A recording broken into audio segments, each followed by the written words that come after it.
My name's Patrick. I'm 56 years old. I'm actually a truck driver.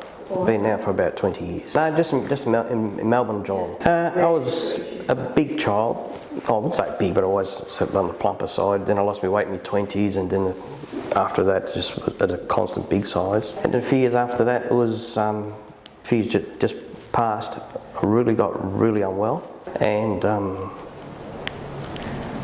needed to do something. I went on many diets, and no matter how hard you worked at it, it just couldn't come off. And I spoke to a friend of mine. She had it done, and then it really got bad, and I was lying in the back of an ambulance, nearly died.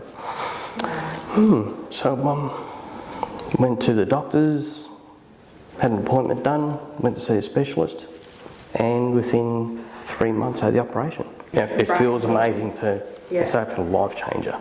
It's the simple things, doing up your shoelace, you have to breathe in just to reach your feet, or you had to get into a vehicle and it was a bit of a struggle, or just moving around.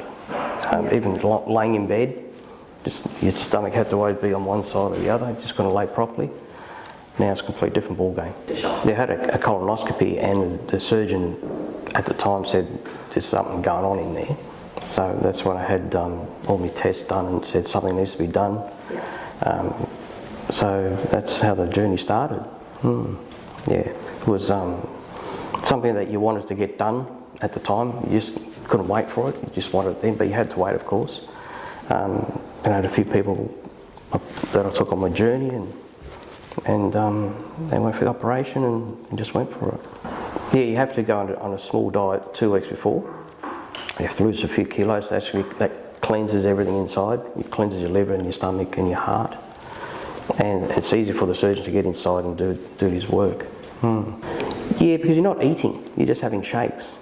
That was the mental side of it was a bit strange. Because you're hungry and you open the fridge, you go, no, you have to close it again. But the shakes that they recommended were quite good actually. It was possible. If you have to put your mind to it. If you don't put your mind to it, you're not going to succeed. Through the whole procedure and into the future as well. That's the thing.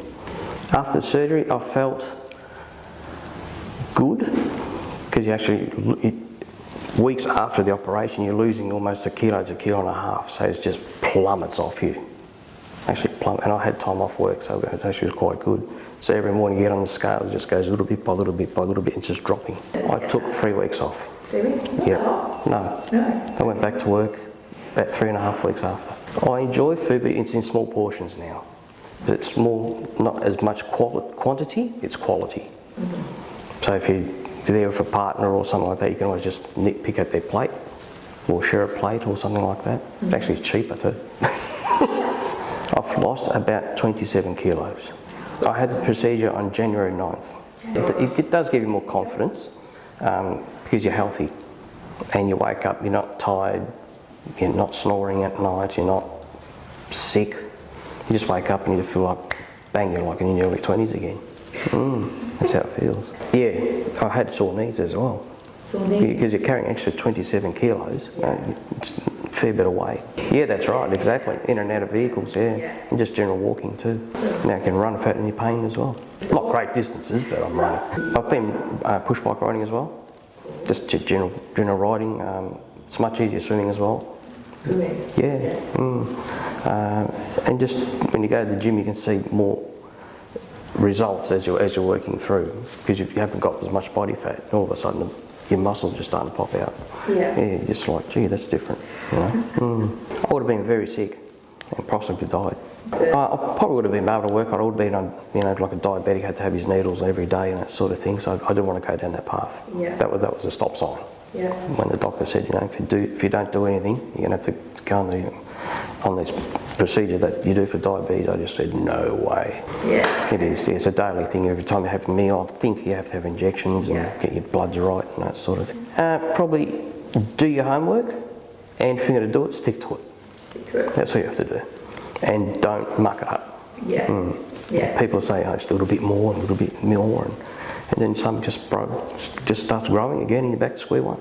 It's a life commitment. I think everyone's different.